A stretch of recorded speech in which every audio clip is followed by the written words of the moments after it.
can take a person and teach them how to make something, or they enjoy doing something, and then they take that passion and grow it into a successful business, like say Mrs. Fields. Like that was one of the first stories I ever heard that really inspired me as a young girl to realize that, it's possible to take something as simple as baking cookies and make an empire out of it.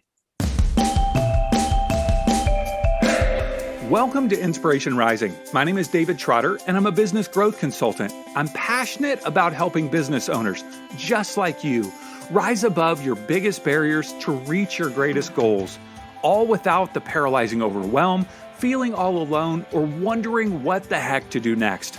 I'm a former pastor and a serial entrepreneur who's passionate about personal growth because that's what's helped me cultivate peace in my life and empowered me to love my amazing wife, Laura, of 26 years, and our 2 almost grown kids.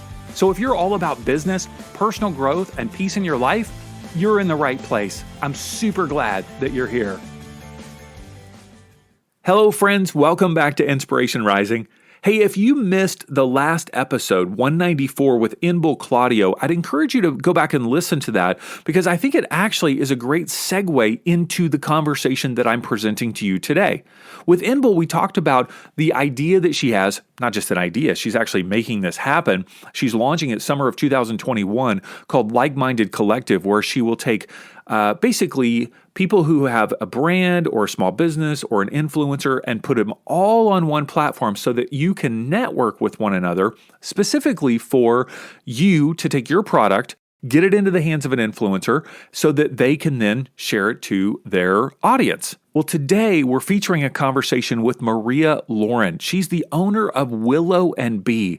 It is a jewelry company started in 2007, and they specialize in high quality, classic, timeless, and faith-based jewelry. Now, her products were made at home, started selling them on Etsy, added Amazon Handmade, created her own website, and now is sold in a national retail store. So I'm trying to help us in these 2 episodes connect with how you can take your product, get it into the hands of an influencer, and now get it into national retail stores. You are going to absolutely love this conversation with Maria. She is the sweetest person ever, so kind, and she just creates this peaceful environment.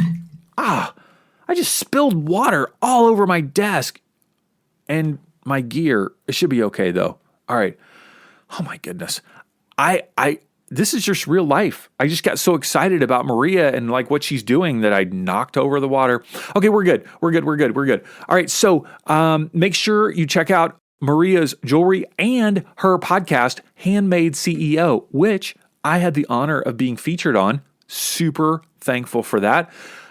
If you like this episode or any of the episodes in the Inspiration Rising, will you please share it with a friend? Will you tell them, hey, check out Inspiration Rising. This guy, Dave Trotter, features these incredible female entrepreneurs and leaders who are sharing their experiences and wisdom, and he knocks over water while he's talking. It's just like the best ever.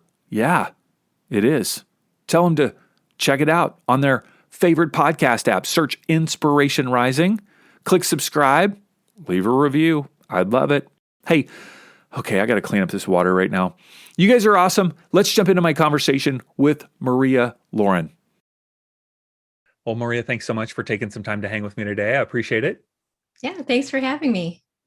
Well, I want to hear your story because every entrepreneur has kind of a unique backstory of how you got into doing what you do. Was Willow and Bee your first business, or did you have another business prior to that? Technically it was my first business. When I was younger, I did create small dresses for Barbies, and I would sell them at school. So I don't know that that was technically a business, but that was really the first time I started, selling something. But my journey really started when my kids were at school. They were going to a Catholic school. And I helped out with one of the galas, the auctions that they were having. And the preschoolers needed help in putting together some rosaries. So I thought, I can help with that. And I helped them do this. I had never done this before. So we put together some beautiful rosaries. And through that process, some of the parents asked me, could you make some for me? And they were really specific with wanting birthstones and, really a custom rosary. So I said, sure, I could do that. And that, of course, that led into me creating jewelry pieces. So slowly, I started to really consider the idea that maybe this could be a business. As the proof of concept was there since I was having so many people ask. And the first thing I did was opened up an Etsy shop because it was fairly new at that point. And I thought, well, this seems like a really easy way to get started. I have to admit, I did sell a few things on eBay, like just extra things that we didn't need around the house anymore. And I was familiar with listing things.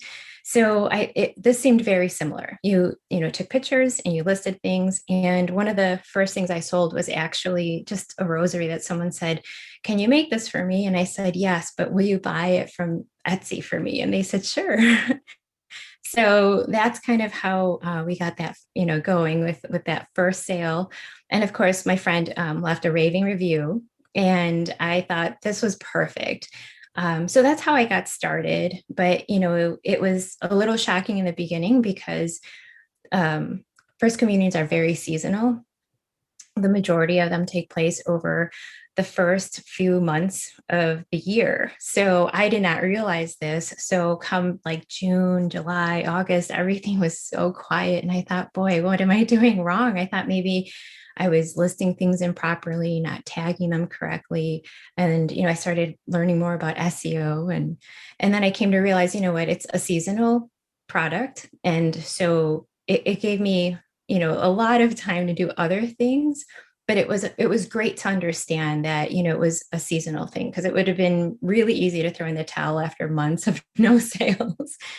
And so you were just offering rosaries at that point, mainly for kind of first communions. Is that right? Right. Yeah. I started with just the rosaries, and then that grew into the following year. I started creating single decade rosary bracelets. And what I did was I went to the school. One of the moms said, can you create this class for the first communicants? And I said, sure, I could do that. So she showed me a picture of what she was looking for. And I went ahead and created this little class for the girls. And I would go there one Sunday, and we would create these bracelets. And it was really sweet because their moms were able to attend the class with them. And we created these bracelets. And then I started offering those in the shop too. So it grew from just the rosaries to then the bracelets. And eventually, after several years of selling the bracelets, I did contact a large retailer and ask them if they were interested in selling the products. So that's kind of how I started that journey. Now, with the bracelets, were these beads that you were buying wholesale, or were you doing metal work, or like how were you creating these rosaries and bracelets? Well, so people have the option of selecting gemstones. If they want a gemstone rosary, it could be pretty much anything. Or with the beads themselves, I do order them wholesale. And the thing that's nice about the bracelets is I noticed I increased my sales when I started offering personalization. So I started saying, well, if you want, you can add a birthstone charm to the end of the bracelet, or an initial. So really, it helps people to feel like they're giving a more personalized gift. Anytime you can customize things. Now, I never grew up with like monogrammed things in my home. Like that just wasn't a thing for us. But I noticed the older I got, people had like monogrammed towels and monogrammed robes. And I thought, oh, okay, well, maybe this is a thing. And so I started offering personalization, and my sales grew quite a bit from that point. So that's really the most I do in terms of like metalworking. I do wire wrapping and stuff like that, but I'm not like, casting metals or anything. Sure, sure, sure. This episode is brought to you by Rise Up Creatives. As a business owner, are you overwhelmed by what to post on social media? Rise Up Creatives helps you create beautiful, engaging social media in just 5 minutes a day. Every month, we provide you with 31 customizable captions and accompanying lifestyle images, plus hundreds of social media templates in our drag and drop graphic design studio. For only $25 a month, you'll start standing out to your ideal client, increasing engagement, and saving loads of time in the process. Sign up today at riseupcreatives.com. That's riseupcreatives.com. But it's basically assembling these different, curating all the different beads and the Yes. components to create this beautiful product. Hmm. And so you began doing this. It sounds like you were doing this. Now, did you have a full-time job outside the home as well, or this was something that you were doing? This was kind of your full focus? Yes. Yeah. Well, when I first, had my son, I decided at that point, I just told myself, some way or another, I'm not going back to work. I want to be home with my kids. And really, I kept trying doing different things. Like I said, like selling just kids' clothes that we weren't keeping anymore on eBay or whatever. And I thought, well, I know you can probably do well with that, but it just didn't feel like my thing. So I kept looking and looking for things. And actually, my mom had said, oh, you should make these bracelets and sell them at the store. And I'm thinking, well, how, like, what are you talking about? Like, what bracelets? She's like, I don't know. I go to the store and I see bracelets and they're handmade. And so I made a bracelet. And then I thought, well, now what do I do with it? And that was it. I never did anything with that idea.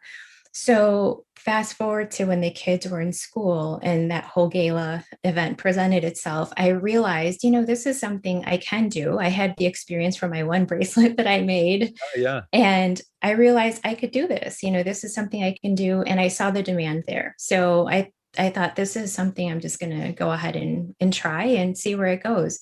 The whole hope was that I would make this my job, my career. Yeah. And you have, which is amazing. Yes. Yeah.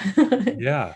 And so then you said you went to a major retailer and Mhm. you asked them if they were interested in carrying this, which is a huge jump. Like, did Yes. you go knock on the door? Did you email? Like, tell us, walk through this process. Sure. Yeah. So, like I had mentioned, my mom she's a huge fan of Von Mar. She loves the store. And for those that aren't familiar, it's sort of like a smaller Nordstrom. It's a family owned company. It's a really, really sweet store. And they are national. And she said, why don't you just call them and see if they'll sell your stuff? I'm like, Mom, I don't think people do that. I don't think you just call people. So it literally took maybe like a year and a half, 2 years before it was late at night. And, to be honest, I think an important part of the story is what held me back quite a bit was being afraid of writing the wrong email, of not, Mm, my grammar being incorrect. I love commas and exclamation points and I could use them everywhere. And so I thought, well, what if this is like a horrible email? And, it was just late at night and something just said, just do it. So I went ahead and I contacted them. I just looked up on their website, their contact information, and I wrote an email. And, I sat there and I thought, okay, well, it's sent. Now what? And I went to bed and I don't think I slept at all. But, a couple of days later, I get an email and they're like, you sent it to the wrong department, but let me forward it. And I thought, oh, thank heavens, they forwarded the email. The lady said, you know what, this sounds great. Send us a sample. And I thought that was just way too easy. So really that's how the relationship started. I sent them a sample of my pieces and they went ahead and placed an order for that year. And it was small at first, but what happened was I started feeling a little worried because now I thought, now what do I do? Because I don't know what I'm doing in terms of I didn't, they sent me this form that said, this is, I mean, there's so many numbers and right, acronyms, right. and I did not know on which way to turn. So I Googled just about everything. Sure, sure. Yeah, so I went ahead and sent them the first order. And then the next year, I think the buyer asked me, could you send us a line sheet just to see what else you offer? And I thought, sure, I'll send a line sheet, whatever that is. So again, I'm Googling. So Right. I really feel like, between my mom's encouragement and Google and the support of my husband, it became a reality. Because really, a lot of times when you start out, you do take a leap and you don't know. But at the same time, if you wait until you're never going to be ready. You're never going to be ready. So you might as well just, do as much as you can to get yourself there and learn along the way. There's so many people that are willing to help too. Mhm. And that story, we love to hear these stories because it's the story that we wish would happen Mhm. to all of us, but it doesn't. You know what I mean? Like, it is, it can be an uphill journey for people. I mean, it sounds like you just hit this serendipitous moment where you had the right, product at the right time with the right person, and that's amazing. Absolutely amazing. Yes. Yeah, Yeah. it's a huge blessing, but I do feel that I didn't just fall into it. I feel like I prepared by, first of all, having all of the years of doing this on my own and getting a lot of feedback and, refining the process until I had a product I knew was just a good seller. It was doing really well. So, had I just emailed them like years back when I had that first little bracelet that I made, it would have been a different story because I didn't really have a business. I didn't really have anything. I just had one bracelet that I had made. So I think the idea of preparing yourself for that moment really adds up to a lot. Mhm. Yes, I hear that. I hear that. Okay, so now, uh, how many years have you been in that store, and are you in other stores now? So I'm in some small boutiques, and I am still there at Von Mar. And they do have another line that they asked me to carry for them. So they sent me images of what they were looking for, and that has expanded my products with them, which is really great. But it's also made me realize, you kind of don't know what you have until it's gone. And I'm Mm. grateful for the business, but it's really interesting to go from a very seasonal business where you have many months that you're not technically working in your business to now having to extend that line to producing and shipping and being responsible all year long for that product. So it really has increased my workload, but it's, I mean, it's a blessing. It's just that you have to recognize sometimes having a seasonal business isn't the worst thing in the world. At first, I always thought, well, geez, what do I do, to increase this? And now that that has come true, now I'm thinking, well, geez, now how do I outsource a little bit? Because you do crave that time off that I used to have. And now you're still manufacturing all of it yourself. I do hire out. I do have somebody that helps me locally. And, it is somewhat of a family project still, especially when I get a large order. I do have, a little hiccup was when I ordered pieces overseas and I started to tag them and they started falling apart. And I thought, oh, this is horrible. These are thousands of pieces, but I had no option other than to say, hey, I need help. And I had somebody string everything and I had to remake all the pieces because I can't risk the relationship. And, you just have to do what you have to do. And so now I'm back in contact with the manufacturer and seeing what we can do. And if not, I know I need to just keep looking, but you're just going to have those moments. So that's why it's really helpful to have at least a team of a few people that can help, because if you have when something blows up, you have to have somebody to help out, and you have to just be prepared to have these long hours. But yeah, it is mostly myself still packaging and sending everything off.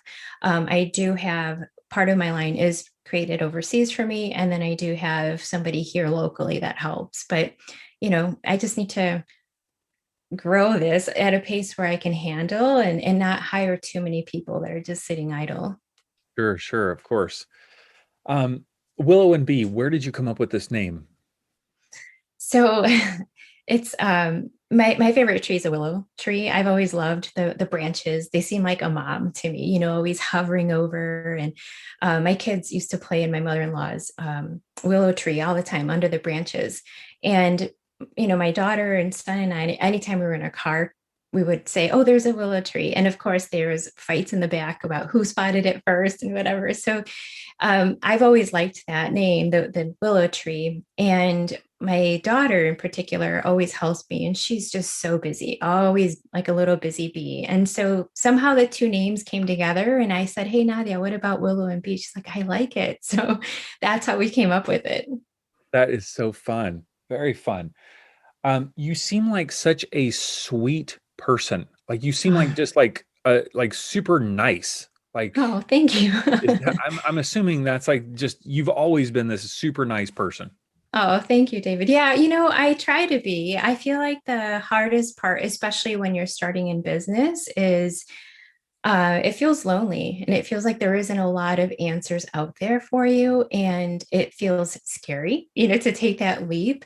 And what I'm trying to do is just be a little bit more vulnerable about the realities of things that people encounter, especially since English was not my first language.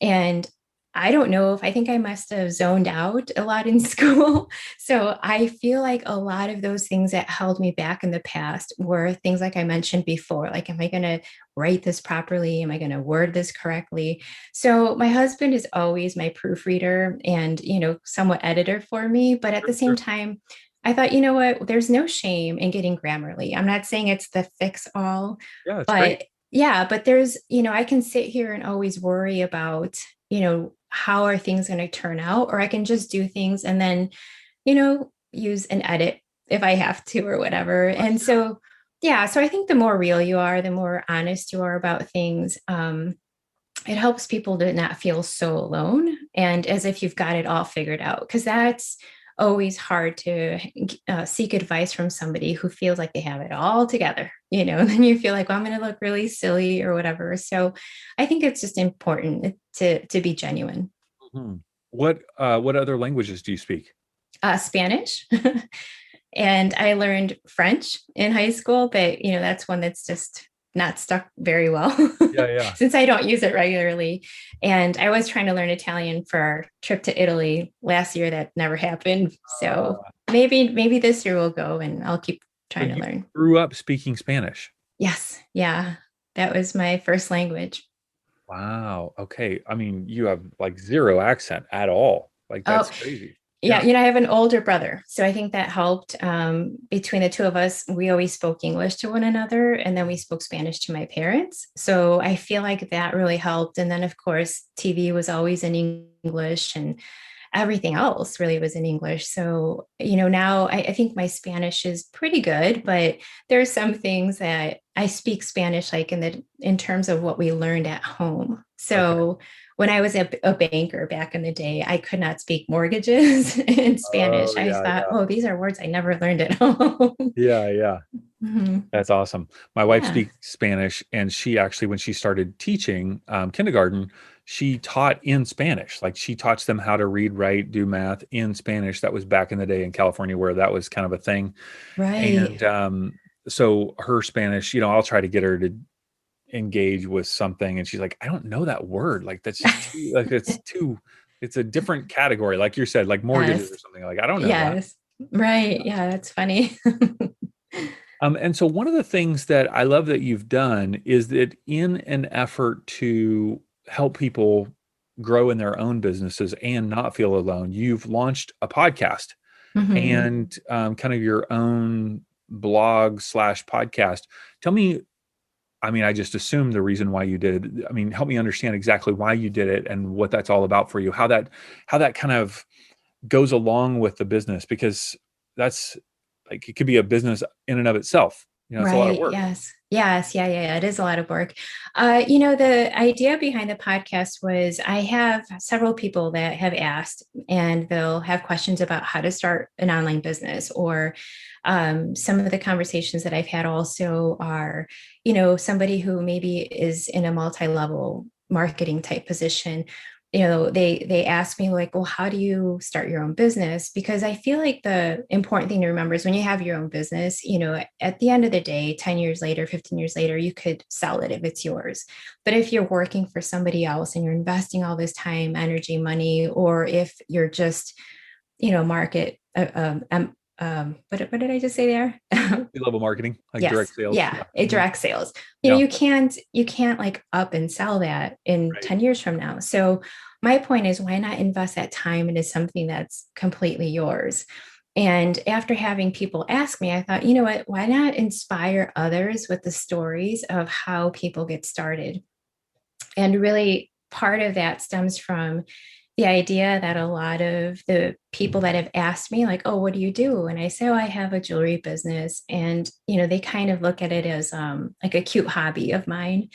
And I think, well, I'm making like pretty decent money from it. So, but I think for whatever reason, people still think of women crafting or like people in the arts as something that you do on the side. Yes. And I thought, there's a lot of great stories out there personally that I've heard of that you really show that you can take a person and teach them how to make something, or they enjoy doing something, and then they take that passion and grow it into a successful business, like say Mrs. Fields. Like that was one of the first stories I ever heard that really inspired me as a young girl to realize that it's possible to take something as simple as baking cookies and make an empire out of it.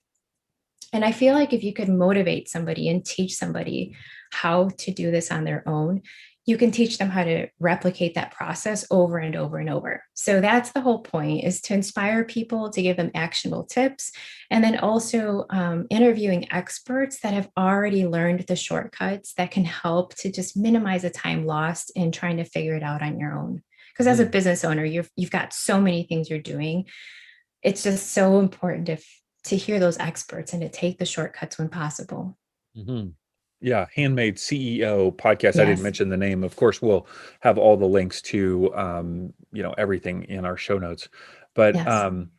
and you like, was that a comfortable transition from adding, from creating your own jewelry to now like becoming a podcast host? Was that comfortable for you, or was that stretching? Oh yeah, that's a stretch. I feel like I've always been a pretty strong introvert, and I'm not a out there. I don't put myself out there often. It always feels to me like when you have to post on social media or get on a podcast or do a video or even take pictures, it always feels very like you're sharing too much information. So I always thought, I would love to maybe write a book. The idea was write a book and then be done with it. But the more I heard podcasts, I thought, this is such a great way to reach people that Mm, maybe would not have the time to sit down and read a whole book. And really, if somebody wants to do more investigating on the one topic that we might have touched on, then they can dive deeper into that. But it's so neat to have a medium that can be consumed. Sometimes it's 10 minutes, sometimes it's 30 minutes. It's not a massive commitment for the listener. You can do it while you're walking, or while you're doing chores. So I loved that whole part of it. But no, it felt uncomfortable at first, but it almost felt like it's something that if I didn't do this, I would really be disappointed. And I had read a book a while ago, and I remember the message was not to die with that song stuck in your heart, like to go ahead and sing it, to go ahead and try it. Otherwise, how will that look later on for myself? How will I look back at my life and say, did I try? Did I do anything? And I thought, if I could teach one person, two people, three people to go ahead and just take that leap and try a small business, that could have huge impact for the rest of not just their life, but generationally. wow, that's huge. So this Yeah. idea of sharing, like, feel like you all might be sharing too much. I have clients that feel that way. They're like, social media is not their thing, and they feel like I don't want to share too much about my life. Like, how do you process that?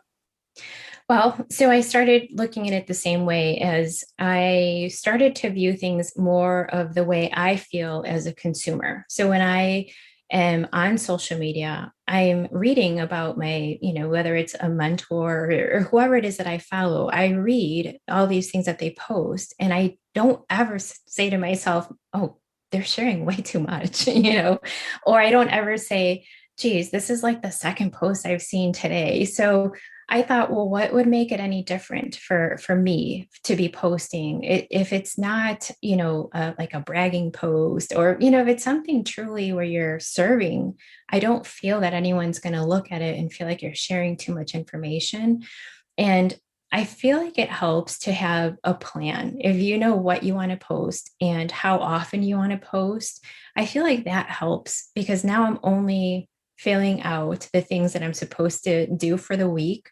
And it Mhm. doesn't feel anymore like I'm just scrambling to put something out there. But that's something that, I'm still learning how to work on.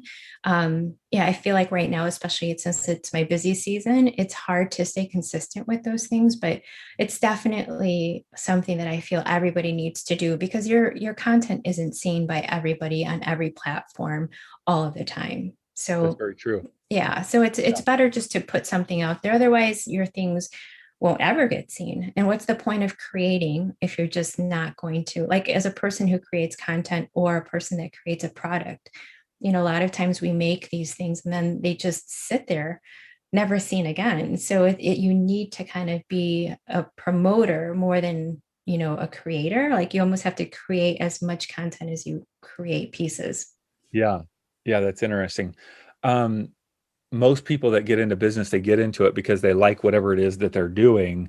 Mhm. And I tell them, I go, you actually, no matter what business you got in the business of marketing. Like you Yes. are, like, that's what you do. Like, yes, you make jewelry, but you're a marketer. Like, that's what, Mhm. because without that, nobody's going to buy the jewelry.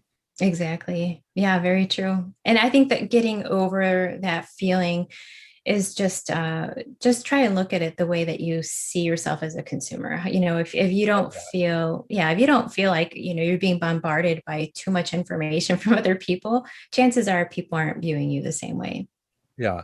Now you've had a chance to utilize Rise Up Creatives a bit. Yes. What has been your experience with that as a resource? Yeah, so I just started using it and I love, love, love that. Like I mentioned, everything is already you have options. So you don't have to like worry about what things am I going to post. You can pre-select like a whole month in advance. What I like is that in one of the tutorials you mentioned, hey, these are things to start with. Let's do the important holidays and then maybe any launches or big events for your business. So I like that thought process because as a creator of jewelry, I didn't really study the marketing aspect. So to me, it always felt like, well, do I just show people how I make jewelry all day long? Like I just didn't understand the process.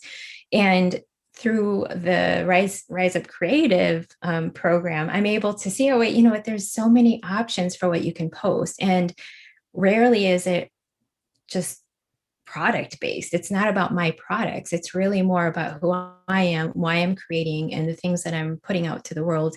And I love that it takes the all the question out of it for me. It's just been super helpful. And the pictures are beautiful. So it's been really great. And like I said, I'm just now diving into it. So I can't wait to like really, plan out a long time frame. And then I don't have to worry about it. I can almost just set it, on autopilot and just check in and fill in the gaps where I need to.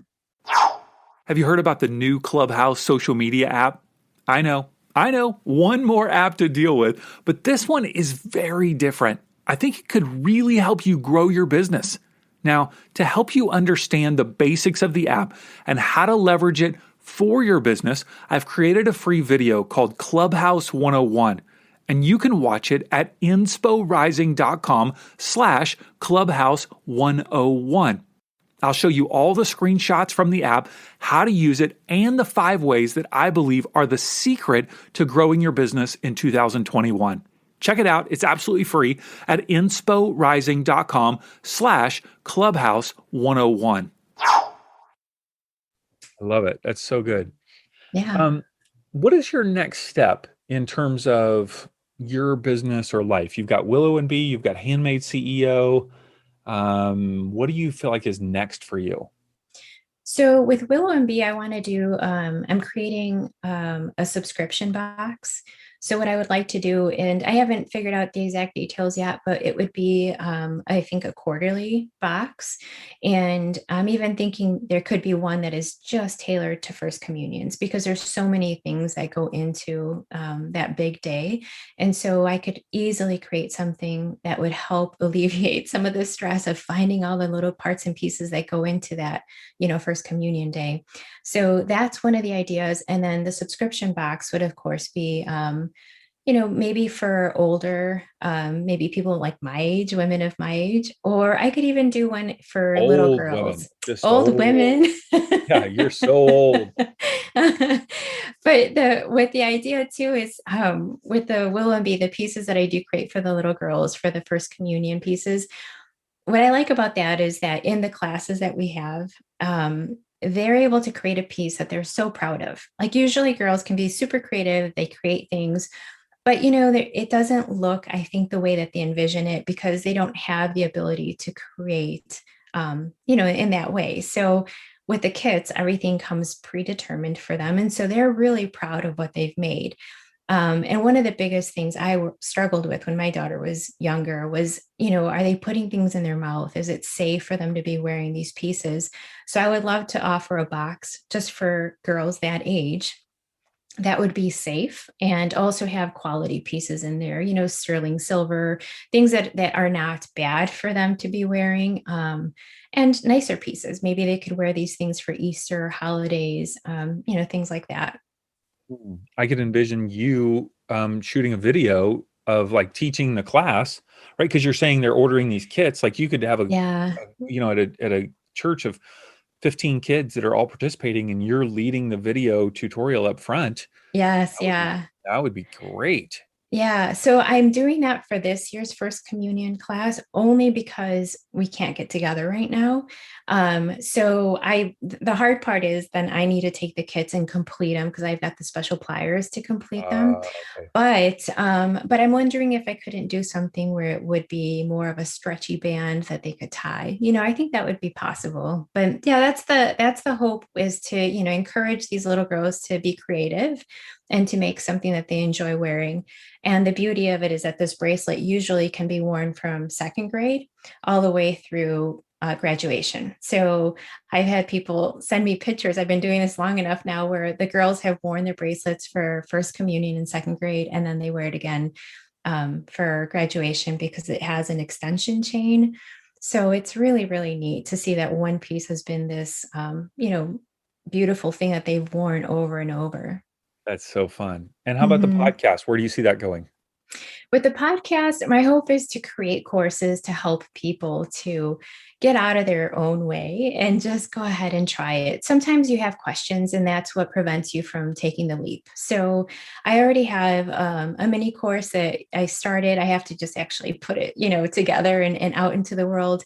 And it's really the three simple things you must do before you kick off. Your small business. And they're very simple things like, testing the market and making sure if it's a product based business that you have really great pictures because ultimately that's what sells your products. You don't have the ability to touch and feel and see these products. And I think I want to grow that a little bit more because video is becoming even more important these days, and every single person out there is using video. So I would love to grow the Handmade CEO brand to something where it's recognizable and that people can trust and know that the course that's being offered is going to really provide, all the information they need to take the next step. Hmm.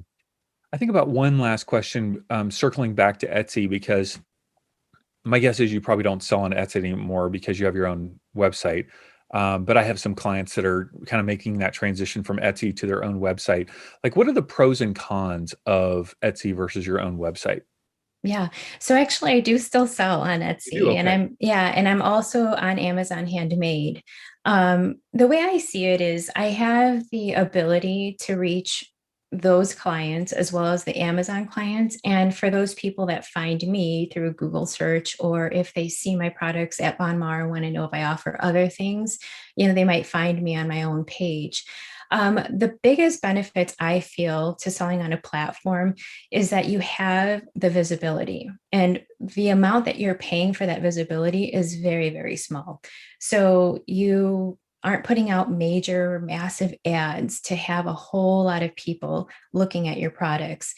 I have heard that one of the cons is that if you pull up a bracelet, you pull up First Communion bracelet, maybe you find mine, and then down below, you're going to see others like it that don't belong to my shop.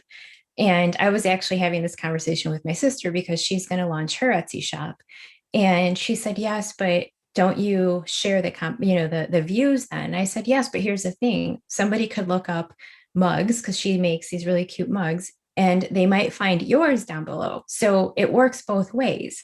And so if you're worried that, maybe someone's going to not see your product because they're looking at, down below at the other suggested Right. products, you might also be one of the suggested products at some Right. point. So it works both ways. In the beginning, I also only looked at it that way, that, well, it's a negative because they're showing my competitors, but now I see it as even more visibility because I'm not paying for ads. So somebody that pays for ads could then have an ad and now my picture comes up down below. So it really does work both ways. And I would say that's one of the biggest problems with selling on a large platform is that you are sharing the views. The other thing is you need to be aware that you're not growing your own email list. So those clients are Etsy's customers and the clients on Amazon are Amazon's customers. So the idea is that you need to find a way to create an email list where maybe you offer a coupon. And in order for them to receive the coupon, they need to sign up to your email list. They get the coupon. Now they can go ahead and proceed to Etsy. I just think it's important. That way, if you have a launch, you can go ahead and send your brand new product to all your email list clients. And not to say that it would happen, but it does.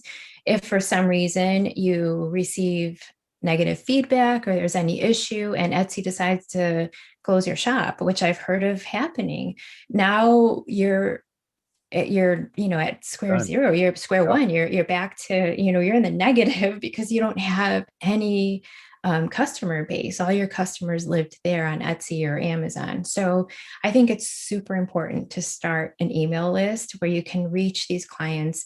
I'm not saying to take them off of the platform, but I just believe it's important for you to, I always like to put a little card that thanks the clients. I handwrite a thank you for them. And, on there is my own site. And if they want coupons or whatever for my page, they can go ahead and visit that site. So I'm not saying to do anything that's, tricky in any way, but I do think it's important to do that because, like I said, if for some reason they decide to do something where now your clients aren't available to you, you really have to start from square one.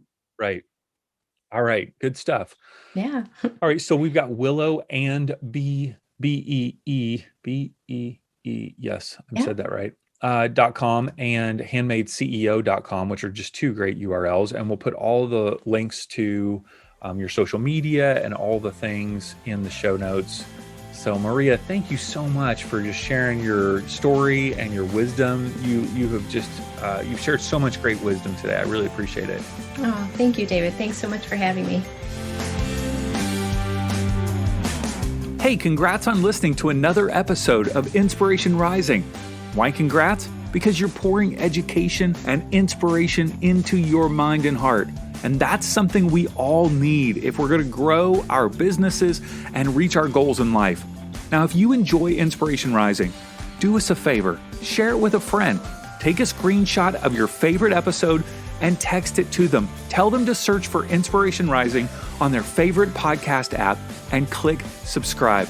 And if you haven't already, be sure to sign up for Inspo Text. That's our daily inspirational text messages. Just text me right now at 949-401-6090. That's 949-401-6090. Just say, hey, Dave, what's up? You'll get an automated reply with a link where you can add yourself as a contact.